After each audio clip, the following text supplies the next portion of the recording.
วัสดีครับวันนี้บ่าวบุญเลิศจะพามาบำรุงรักษาหน้ายางด้วยน้ำเขียวครับน้ำเขียวสูตรพิเศษครับผมพามาบำรุงหน้ายางครับอันนี้ครับผมทาเลยครับไม่มีสารเคมีไม่มียาเร่งครับไม่ใช่สารเร่งครับทาแบบนี้ครับ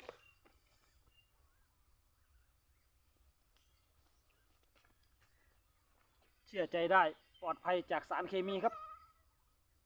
หอมธรรมชาติครับผมสารสกัดจากธรรมชาติของแท้ครับผมนี่รอชมตอนเย็นครับ